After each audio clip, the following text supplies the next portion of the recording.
أشرقت نفسي بنور من فؤادي حينما رددت يا رب العباد وانتشت روحي وصار الدمع. الحمد لله رب العالمين والعاقبة للمتقين والصلاة والسلام على سيد الأنبياء والمرسلين. أما بعد فأعوذ بالله من الشيطان الرجيم. بسم الله الرحمن الرحيم.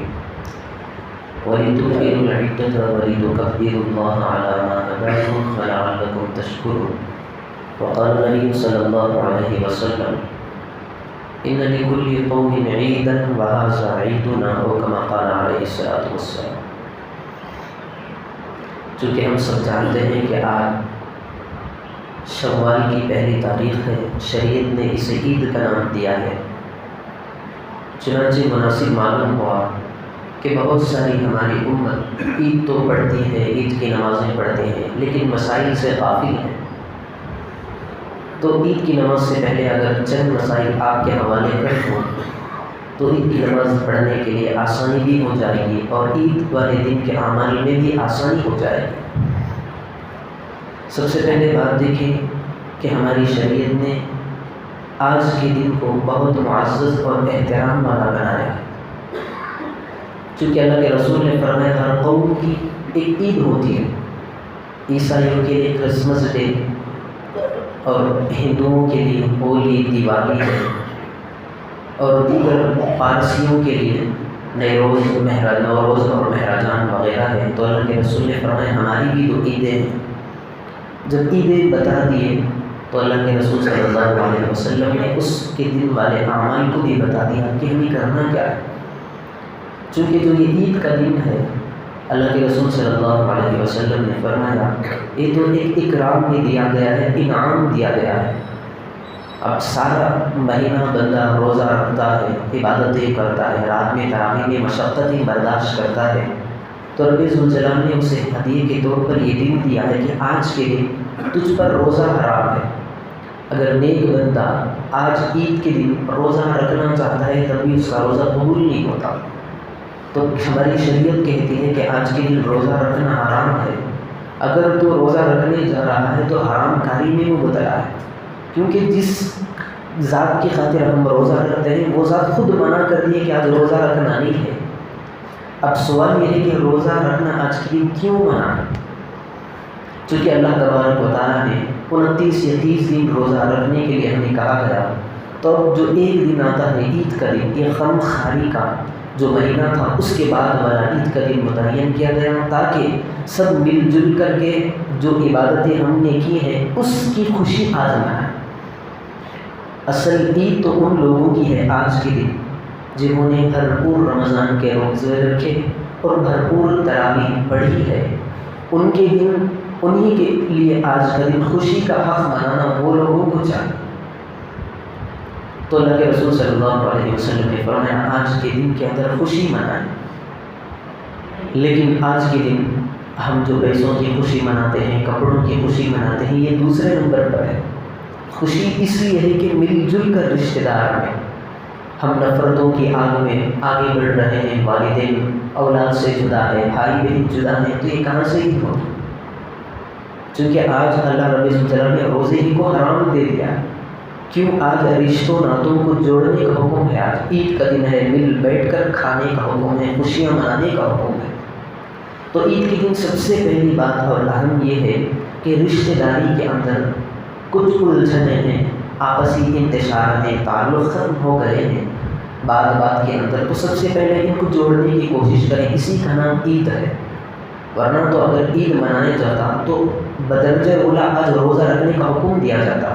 روزہ رکھنے کا حکم اسی لیے نہیں دیا گیا ہے کہ آج عید ہے، رشتہ داروں کو جوڑنا ہے، دوست و احباب کو جوڑنا ہے. جوڑنے کا مطلب یہ نہیں کہ جن سے باتیں کٹ ہو رہی ہیں ان سے باتیں کرو، ان سے تعلق جوڑو، یہ مطلب ہے. اور دوسری بات اللہ کے رسول صلی اللہ علیہ وسلم نے فرمایا جو اور قوموں پر بھی عید ہوتی تھی، ہر ایک قوم بے حیائی کی دعوت دیتی ہے. ان کی جو تہوار آتی ہے وہ بے حیائی کی دعوتیں دیتی ہیں، فضول خرچی کی دعوت دیتی ہیں. لیکن اللہ کے رسول صلی اللہ علیہ وسلم نے فرمایا مسلمان کی عید ایسی ہے اس کا پہلا عمل ہی عبادتوں سے شروع ہوتا ہے. تو ہماری شریعت نے اس کے کچھ معمولات بھی بتائے ہیں، کچھ مسائل بھی بتائے ہیں۔ تو سب سے پہلے عید کا دن جب آتا ہے تو مسلمانوں کو یہ عمل بتایا جاتا ہے کہ ہم سال بھر میں رمضان کے علاوہ سال بھر میں جب بھی اٹھتے ہیں تو اذان کے لیے اٹھتے ہیں، فجر کی نماز کو آنا ہوتا ہے۔ تو عید کے دن کا معمول یہ ہونا چاہیے کہ جس طرح ہم رمضان میں 3:30 بجے اٹھتے ہیں، تو عید کے دن بھی اس کا معمول بننا چاہیے کہ ہم اٹھ کر کے تہجد پڑھیں، کیونکہ ہماری عید کا دن ہے، عید ہماری عبادت سے شروع ہو جائے۔ تو سب سے پہلا ہمارا کام یہ ہونا چاہیے کہ عید کے دن عید کی تیاری کے لیے اٹھ کر کے تہجدیں پڑھیں، دعائیں شروع سے مانگیں۔ پھر جب دن چڑھتا ہے تو دیگر اعمال تیاری کرنی پڑتی ہے، عیدگاہ جانا پڑتا ہے۔ تو ہماری شریعت نے چند امور بتلائے۔ تو سب سے پہلے یہ ہے کہ نظافت کا اہتمام کریں۔ نظافت کہتے کس کو ہے؟ پاک و صفائی۔ ویسے بھی ہر وقت میں ہماری شریعت کہتی ہے الطہور شطر الایمان، پاک و صاف رہنا ہر وقت مسلمان کو ضروری ہے، لیکن بالخصوص عید کے دن فرمایا کہ نظافت کا اہتمام کرنا چاہیے۔ جس کے سر کے بال ہوں، یعنی بڑھ گئے ہوں، دیکھنے میں اچھے نہیں لگ رہے تو ان کی صفائی کا اہتمام کریں، مونچھ بڑھ گئے ہیں تو ان کی کتروانی کا اہتمام کریں، ناخن بڑھ گئے ہیں تو اس کے کاٹنے کا اہتمام کریں۔ پھر دوسرے نمبر پر غسل کرنا عید کے دن مسنون عمل ہے۔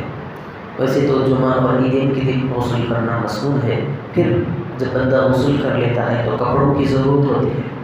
تو ہمارے معاشرے کے ذہنوں کے اندر یہ بات ہے کہ عید اسی کی ہوتی ہے جس کے کپڑے نئے ہوتے ہیں۔ شریعت کے اندر یہ بات نہیں ہے کہ عید نئے کپڑے ہوں تو عید ہوگی، ورنہ عید نہیں ہے۔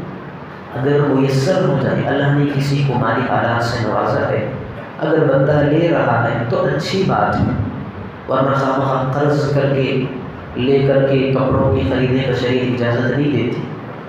اگر کپڑے نئے نہیں ہیں تو جو کپڑے ہمارے پاس پرانے ہیں اس میں سے جو کپڑا اچھا ہے اس کو پہننے کا حکم شریعت دیتی ہے۔ پھر جب کپڑے پہن لیے تو خوشبو کا استعمال کرنا ہے، چونکہ خوشبو کے اندر ایک مہک اٹھتی ہے، رونق آتی ہے۔ تو یہ حکم دونوں کے لیے ہے، مرد احباب کپڑے پہن کر کے خوشبو لگائیں اور عورتیں گھروں کے اندر خوشبو لگا سکتی ہیں۔ لیکن جب عورتیں عموماً عید کے دن باہر جاتی ہیں تو انہیں لگانا نہیں چاہیے۔ اگر ضرورت پڑ رہی ہے لگانے کی تو دھیمی اور ہلکی جو خوشبو ہوتی ہے اس کا استعمال کر سکتے ہیں۔ پھر مردوں کو ہماری شریعت حکم دیتی ہے کہ بالخصوص جب عید کے مواقع آتے ہیں تو اپنے اہل و عیال پر خوب خرچ کریں، فضول خرچی نہیں ہے، خوب خرچ کرنے کا حکم ہے، چونکہ عید فیملی کو ملا کر کے ہوتی ہے۔ عید آ رہی ہے، میں کپڑے لے لوں، اپنی چیزیں لے لوں، لیکن بیوی ہے، بچے، ان کے لیے کوئی انتظام نہیں، تو عید کہاں سے ہو سکتی ہے؟ جس طرح ہم اپنے لیے خرچ کر کے لیتے ہیں، عید و خوشی منا سکتے ہیں، تو ساروں کی خوشی مل کر کے عید بنتی ہے۔ تو بیوی ہیں، اولاد ہیں، بچے ہیں، ان کی خواہشیں ہوتی ہیں تو ان کو ملا کر کے ان کی خوشی ہماری خوشی میں ان کو ساتھ لے کر کے عید منائیں۔ اور دوسری بات ہے، رمضان المبارک سے پہلے پچھلے مرتبہ بھی یہ بات بتائی گئی تھی کہ عید کی نماز سے پہلے فطرہ نکالنا۔ یہاں پر ایک بات ہے، کتابوں میں یہ یوں لکھا ہے کہ عید کی نماز سے پہلے فطرہ نکالیں، لیکن بہت سارے لوگوں کو اس مسئلے کا علم نہیں، سمجھتے کہ عید ہی کے دن نکالنا ہے۔ یہ بات نہیں ہے، جو عید کے دن نکالنے کا حکم دیا گیا ہے سب سے آخر ڈیٹ ہے، یعنی اسے پار نہیں کرنا چاہیے۔ بعض لوگ تو یوں سمجھتے ہیں کہ ہم رمضان میں 26ویں ہو یا اس کے بعد دوسرے دن ہم دے نہیں سکتے، عید کا دن جب آئے گا تبھی ہم دیں۔ یہ بات غلط ہے۔ 26ویں جیسے ہی ختم ہو جائے گی زکوٰۃ فطر سب نکال دینا چاہیے۔ حضرت عبداللہ ابن عمر رضی اللہ عنہ کا معمول تھا، صحابہ کا، جب بھی عید سے 3-4 دن باقی رہتے تو زکوٰۃ فطر سب کچھ نکال کر کے دے دیتے۔ کیوں نکال کر کے دیتے؟ اس لیے کہ عید کے موقع پر مسکین ہوتے ہیں، فقیر ہوتے ہیں، عید کے دن انہیں کھانا تو مل جائے گا، لیکن عید کے دن ہم پیسے دیں تو کپڑا خرید نہیں سکتے، کپڑا خریدنے کے لیے 1 اور 2 دن پہلے دینا پڑتا ہے۔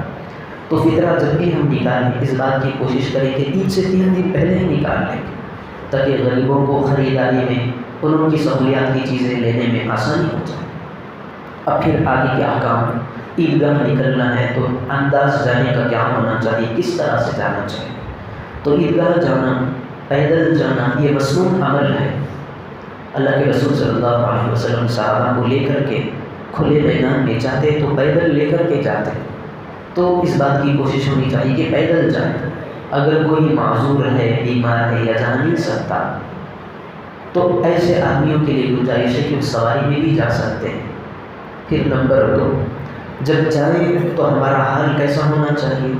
بلند آواز سے تکبیر کہتے ہوئے جانا چاہیے۔ اس سے 2 فائدے ہوتے ہیں، ایک تو مسلمانوں کی شان و شوکت کا مظاہرہ ہوتا ہے، دوسرا غیروں پر اس کا بہت بھاری دبدبہ اور اثر پڑتا ہے۔ تو شریعت نے ہماری کہا ہے کہ جب جائیں پیدل تو زبان ذکر اللہ میں تر و تازہ رہے، بلند آواز سے تکبیریں کہہ کر کے جائیں۔ پھر نمبر 3، جب جائیں تو اس بات کا بھی خصوصاً خیال رکھیں کہ جانے والوں کو تکلیف نہ ہو، بھیڑ بھاڑ نہ، راستہ ہے ہمیں جانا ہے تو راستے کی ایک طرف سے ہو کر کے جائیں تاکہ دوسرے قوم والوں کو بھی آنے کے لیے راستہ ہموار ہو جائے۔ اب عید کے دن نکلنا ہے تو عیدگاہ جانے سے پہلے، عید کی نماز سے پہلے اللہ کے رسول صلی اللہ علیہ وسلم کے بارے میں آتا ہے کہ کھجوریں کھا کر کے نکلتے، طاقت عدد میں، 1 ہو، 3 ہو، 5 ہو، جتنی ہماری استطاعت ہو یا جتنا ہمیں مزہ مل رہا ہو کھانے میں اتنا کھائیں، لیکن سنت کے نام پر طاقت عدد کا ایک خیال رکھیں۔ اگر کھجور نہ ملے تو میٹھی چیز کا بھی استعمال کرتے ہیں گھروں کے اندر، عموماً عیدوں کی صبح میں میٹھا وغیرہ پکا ہوا رہتا ہے، اس کو بھی کھا کر کے جاتے ہیں۔ اب جب جائیں تو نماز پڑھنا ہے، عیدگاہ جانا ہے تو ایسے عیدگاہ اور ایسے امام کا انتخاب کریں جس کے عقائد صحیح ہوں، کیونکہ ایمان کا دار و مدار اور بنیادی عقائد ہیں۔ اگر عقائد کو ہٹا دیا جائے تو مومن کہلانے کے آدمی لائق نہیں رہتے۔ عقائد کا مطلب یہ ہے کہ خدا کو خدا کا درجہ دیں، رسول کو رسول کا درجہ دیں، نبی کو نبی کا درجہ دیں، ولی کو ولی کا درجہ دیں۔ یعنی جن کی جو کوالٹی ہے، جو عظمت، جن کا احترام ہے، اس سے بڑھ کر کے ان کو درجہ دینا شریعت کے اندر یہ ناجائز بلکہ حرام ہے۔ میں نبی کو خدا کہوں تو مشرک ہو جاؤں گا، ولی کو نبی کہوں تو نبی کو ولی کو ہر درجے کی ہم نے عزت دے کر نبی کا رتبہ دے دیا ہے۔ تو ایسے امام کے پیچھے نماز پڑھے جو ولی کو ولی کہتا ہو، نبی کو نبی کہتا ہو، خدا کو خدا کہتا ہو، تو اس کی نماز درست ہوگی۔ جب نماز ہوگی تو عیدین میں جب بھی عید کا موقع آتا ہے تو معمول شریعت نے ایسا رکھا ہے کہ یہ جمعے کے بالکل الٹا ہوتا ہے۔ جمعے میں جب ہم مسجد میں آتے ہیں تو سب سے پہلے بیان ہوتا ہے، پھر ادبی خطبہ ہوتا ہے، پھر اس کے بعد نماز ہوتی ہے تیسرے نمبر پر۔ عیدین میں اس کا الٹا ہوتا ہے، سب سے پہلے نماز ہوتی ہے، پھر عربی خطبہ ہوتا ہے، پھر آخر میں اردو بیان ہوتا ہے۔ تو ان ساری چیزوں میں شرکت کریں، اطمینان کے ساتھ نماز میں خشوع و خضوع کے ساتھ کھڑے ہوں۔ پھر جب عربی خطبے کی باری آئے تو غور سے سنیں، کیونکہ عربی کا خطبہ سننا واجب ہوتا ہے۔ پھر جب آخر میں دعا کی باری آتی ہے تو نہایت جب دعا مجمع کے اندر ہوتی ہے تو انتہائی دل کے اندر عاجزی کے ساری پیدا کریں۔ اگر ہو سکے تو انفرادی خود مانگا کریں، امت کے لیے مانگے، پریشانیوں کے لیے مانگے۔ عید کی جب دعا ہو جاتی ہے تو اس کے بعد اب عمل ہوتا ہے۔ عموماً ہمارے یہاں ایسا ہوتا ہے کہ عید جب بھی ہوتی ہے تو ہم اٹھ کر کے مصافحہ کرتے ہیں، معانقہ کرتے ہیں، عید کی مبارکباد دیتے ہیں۔ تو یہاں پر ایک چھوٹا سا مسئلہ ہے، عید کی مبارک دیتے ہیں درست ہے، جیسے ہم کہتے ہیں عید مبارک، یہ کہنا اس کی گنجائش ہے، لیکن صحابہ کی اگر تاریخ پر ہم نظر ڈالیں تو روایت کے اندر ملتا ہے کہ صحابہ کو جو معمول تھا ملنے کا تو سب سے پہلے ضروری نہیں سمجھتے، عید کا دن ہے آج ملنا ہی ہے، ایسا نہیں ہے۔ اگر ملنے تو ٹھیک ہے، نہ ملے تب بھی ٹھیک ہے، ضروری رکھ کر ملنا نہیں ہے۔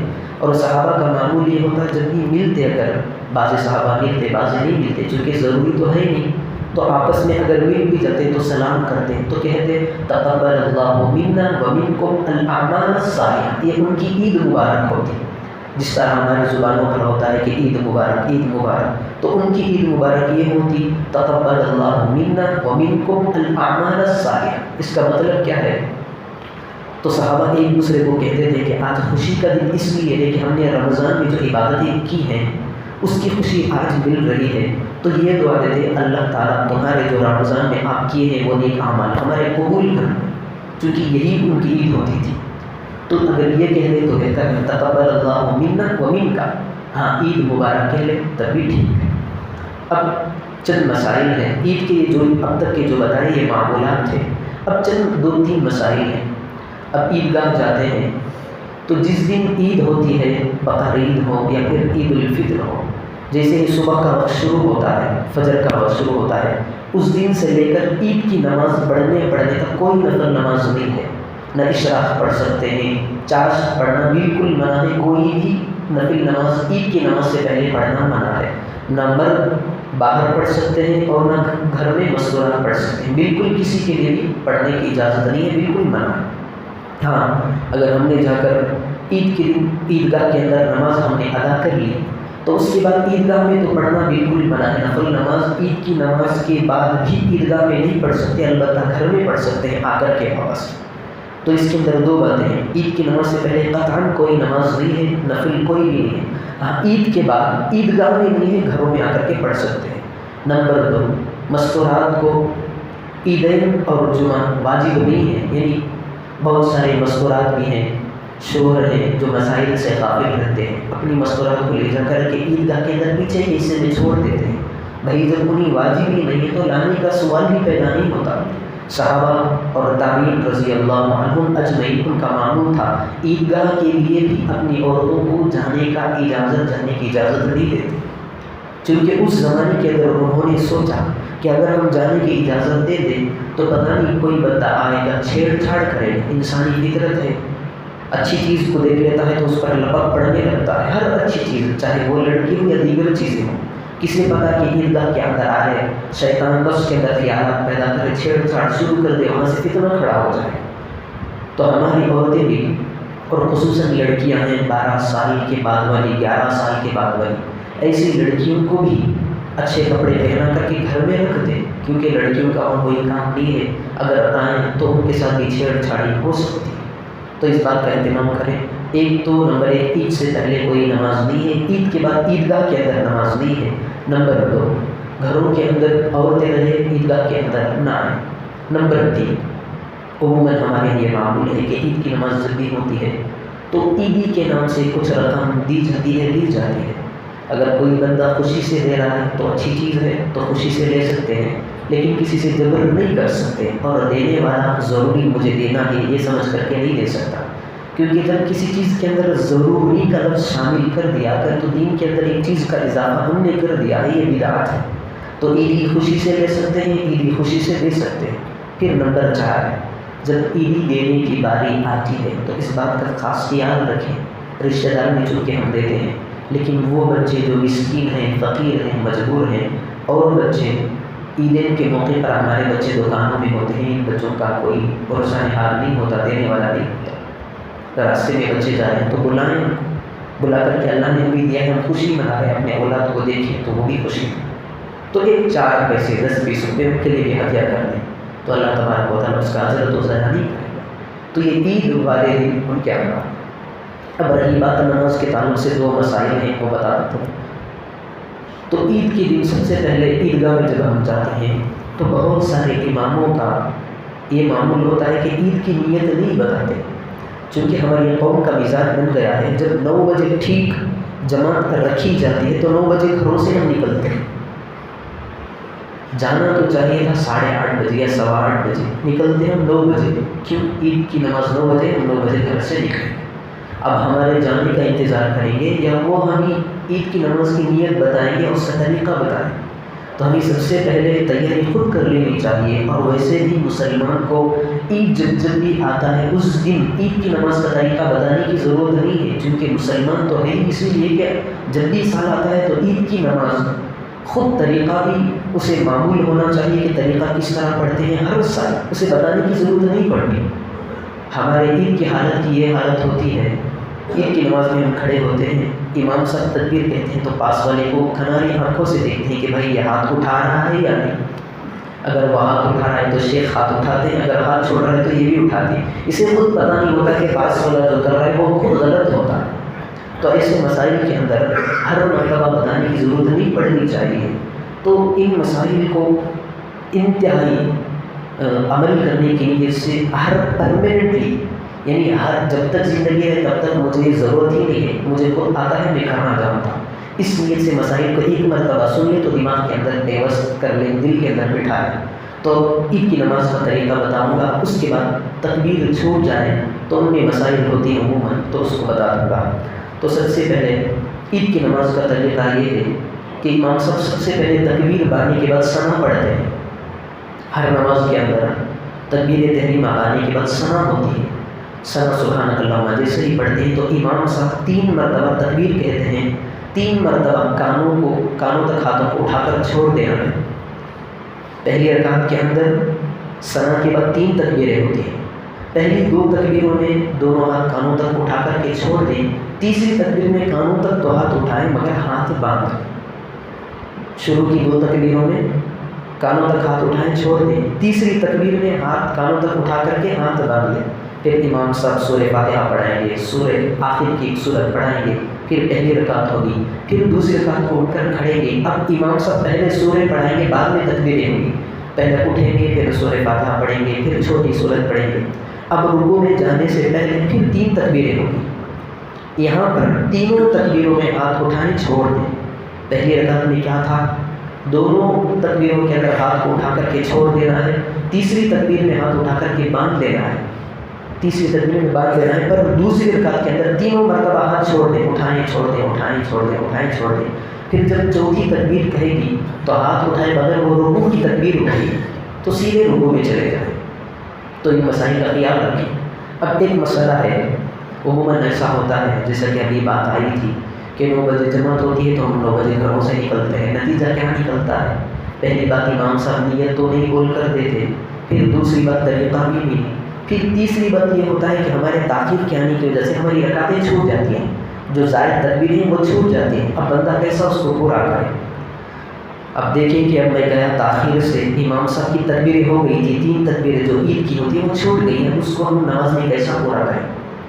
اب امام صاحب 3 تکبیریں پڑھ کر کے سورہ فاتحہ شروع کر دیے گئے۔ اب میں گیا دیکھا کہ تکبیریں تو امام صاحب پار کر دیے، سورہ کے اندر چلے گئے، تو میرا طریقہ یہ ہونا چاہیے جانے کے بعد سب سے پہلے تکبیر تحریمہ ہاتھ باندھ کر کے پھر پیچھے ہی 2 تکبیریں ہاتھ اٹھا کر، تیسری تکبیر میں بھی ہاتھ اٹھا کر ہاتھ باندھ دینا چاہیے۔ امام صاحب سورہ فاتحہ میں ہو یا دوسری سورت پڑھا رہے ہوں، ہم اپنی تکبیر پوری کر لیں گے۔ اگر امام صاحب رکوع میں چلے گئے، اب میں جا کر کے تکبیر باندھتا رہوں تو امام صاحب رکوع ختم کر دیں گے، تو ایسی صورت میں جائیں رکعت باندھنے کے بعد رکوع میں چلے جائیں۔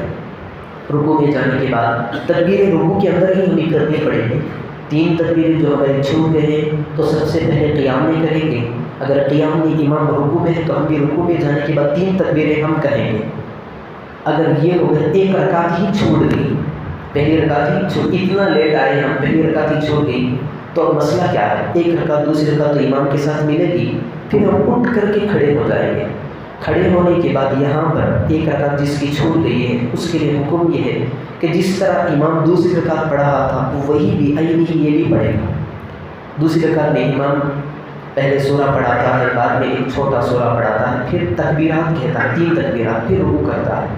تو یہ بندہ بھی جس کی ایک رکعت چھوٹ گئی، اٹھ کر کے پہلے سورہ پڑھے، سورہ فاتحہ، اس کے بعد چھوٹا سورہ پڑھے، اس کے بعد تکبیریں کہیں، 3 تکبیریں اٹھا کر کے چھوڑ دیں، پھر چوتھی تکبیر میں رکوع میں جائیں، پھر باقی نماز مکمل کر دیں۔ چونکہ عموماً ہمارے لوگوں کو ان مسائل کا علم نہیں ہوتا، جو تکبیریں زائد چھوٹ جاتی ہیں ان کو کیسے ادا کریں۔ بہت سارے پوچھتے ہیں کہ کرنا کیا ہے، لیکن جب بولنے کی باری آتی ہے تو سننے کے لیے تیار نہیں، لیکن جب پوچھتے ہیں تو عید کی نماز ہونے کے بعد پوچھتے ہیں۔ تو جو ساری چیزیں بتائی گئی تھی یہ اہم تھی، تو ان پر بھرپور ان اعمال کو بجا لانے کی کوشش کریں۔ اللہ پاک سے دعا فرمائیں کہ اللہ تبارک و تعالی ہمیں اس عید کے دن